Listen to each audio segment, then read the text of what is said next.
ഈ വീഡിയോയിൽ കാണുന്ന ഈ നടക്കുന്ന ഫിഷ് വർഗത്തിൽപ്പെടുന്ന ഈ ജീവിയെ നിങ്ങൾ കണ്ടിട്ടുണ്ടോ?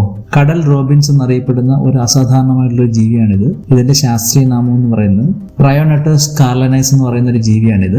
അതിന്റെ ഒരു പ്രത്യേകത എന്ന് പറഞ്ഞാൽ പക്ഷികളെ പോലെ ഉള്ള ചിറകുകളും അതേപോലെ തന്നെ മത്സ്യത്തിന്റെ ഒരു ശരീരവും ഞണ്ടിനെ പോലെ നടക്കുന്ന കാലുകളുമാണ് ഇതിനുള്ളത്. അപ്പം റീസെന്റ് ആയിട്ട് പബ്ലിഷ് ചെയ്തൊരു സ്റ്റഡി ഈ ഒരു ഫിഷിനെ പറ്റി പറയുന്നുണ്ട്. ഇതെന്ന് പറയുന്ന ഈ നടക്കുന്ന ഈ കാലുകളുണ്ടല്ലോ, ഇത് നടത്തത്തിന് സഹായിക്കുക എന്നതിനുപരിയായിട്ട് വളരെയധികം കാര്യങ്ങൾ ഈ ജീവിക്ക് വേണ്ടി ചെയ്യുന്നതെന്നാണ് ഈ സ്റ്റഡി പബ്ലിഷ് ചെയ്തേക്കുന്ന ജേർണൽസിൽ പറയുന്നത്. സെൽ പ്രസ് എന്ന് പറയുന്ന ഒരു ജേർണൽ പബ്ലിക്കേഷൻ ഗ്രൂപ്പ് ഉണ്ട്. അവരുടെ ഒരു കറന്റ് ബയോളജി എന്ന് പറയുന്ന ഒരു ജേർണലിലാണ് 2 പബ്ലിക്കേഷനാണ് വന്നേക്കുന്നത് ഈ കടൽ റോബിൻസിനെ പറ്റി, അതായത് സീ റോബിൻസിനെ പറ്റിയുള്ള സ്റ്റഡി പറയുന്നത്. അപ്പോൾ അവർ പറയുന്നത് ഈ കാല് എന്ന് പറയുന്നത് സാധാരണ നടക്കുന്നതിനുപരിയായിട്ട് അത് ഒരു സെൻസറി അവയവങ്ങളായിട്ട് പ്രവർത്തിക്കുന്നു എന്നാണ് ഈ സ്റ്റഡിയിൽ അവർ പറഞ്ഞു വെക്കുന്നത്. ഈ സ്റ്റഡിയിൽ അവർ പറയുന്നത് നമ്മൾ മനുഷ്യർക്ക് കൈകാലുകളുടെ വികസനത്തിന് കാരണമായ അതേ ജീനുകൾ തന്നെയാണ് ഈ മത്സ്യവർഗത്തിനുമുള്ളതെന്നും അതോടൊപ്പം തന്നെ നമ്മൾ ഭക്ഷണം കഴിക്കുമ്പോൾ നമുക്ക് ഒരു രുചി അറിയുന്നുണ്ടല്ലോ, നമ്മളെ രുചി അറിയാൻ സഹായിക്കുന്ന ചില ജീനുകളുണ്ട്. അതിന് തുല്യമായിട്ടുള്ള ജീനുകൾ ഇതിൻ്റെ കാലുകളിലും ഉണ്ടെന്നുള്ള രീതിയിലാണ് സ്റ്റഡി പറയുന്നത്. പ്രത്യേകിച്ച് അവർ എടുത്തു പറയുന്നത് ജീനോം എഡിറ്റിംഗ് ഒക്കെ നടത്തിയിട്ടുള്ള സ്റ്റഡിയാണിത്. അവർ പറയുന്നത് TBX3 എന്ന് പറയുന്ന ഒരു പ്രത്യേക ട്രാൻസ്ക്രിപ്ഷൻ ഘടകമാണ് ഇത്തരത്തിൽ ഈ ഒരു സ്വഭാവവിശേഷം ഈ ഒരു മത്സ്യത്തിന് വരാൻ കാരണമെന്നാണ് അവരെടുത്ത് പറയുന്നത്.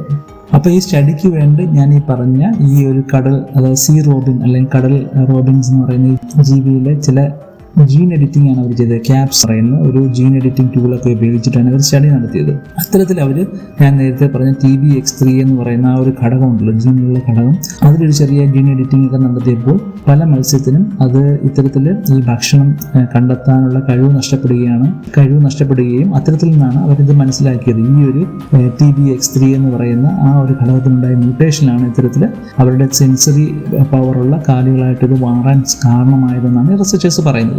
പക്ഷേ എത്തരത്തിലാണ് ഈ ഒരു ജീൻ മ്യൂട്ടേഷൻ ഉണ്ടായത് എന്ന്, ഇവല്യൂഷന്റെ ഭാഗമായിട്ട് ഉണ്ടായതെന്ന് ഇവർക്ക് ഇപ്പോഴും അറിയില്ല. ഒരുപക്ഷെ അത്തരത്തിലുള്ള കൂടുതൽ കണ്ടെത്തലുകൾ ഭാവിയിൽ വരികയാണെങ്കിൽ ഒരുപക്ഷെ ഇത്തരത്തിൽ കാലുകളുള്ള മറ്റ് മത്സ്യങ്ങൾക്കും ഇത്തരത്തിൽ സെൻസറി ഓർഗനായിട്ട് അല്ലെങ്കിൽ ഇത്തരത്തിൽ കാലുകൾ ഇത്തരത്തിൽ സെൻസറി ഓർഗനായിട്ട് ഡെവലപ്പ് ചെയ്യുകയോ അല്ലെങ്കിൽ കാലുകൾ പോലെ ഇത്തരത്തിൽ ഡെവലപ്പ് ചെയ്തെടുക്കാനോ ഒക്കെ കഴിയുമെന്നുള്ള രീതിയിലാണ് ജീനോം എഡിറ്റിംഗ് ടെക്നിക്സിൽ വർക്ക് ചെയ്യുന്ന റിസർച്ചേഴ്സ് പറഞ്ഞേക്കുന്നത്. വളരെ ഇൻട്രസ്റ്റിംഗ് ആയിട്ടുള്ള സ്റ്റഡി ആയതുകൊണ്ടാണ് നിങ്ങളെ പരിചയപ്പെടുത്താമെന്ന് കരുതിയത്. ഇത്തരത്തിലുള്ള സ്റ്റഡികൾ ഇഷ്ടമാണെങ്കിൽ എൻ്റെ ചാനലിലുള്ള മറ്റു വീഡിയോകൾ നോക്കുക. ഇഷ്ടപ്പെടുകയാണെങ്കിൽ ഒന്ന് സബ്സ്ക്രൈബ് ചെയ്യുക, സപ്പോർട്ട് ചെയ്യുക.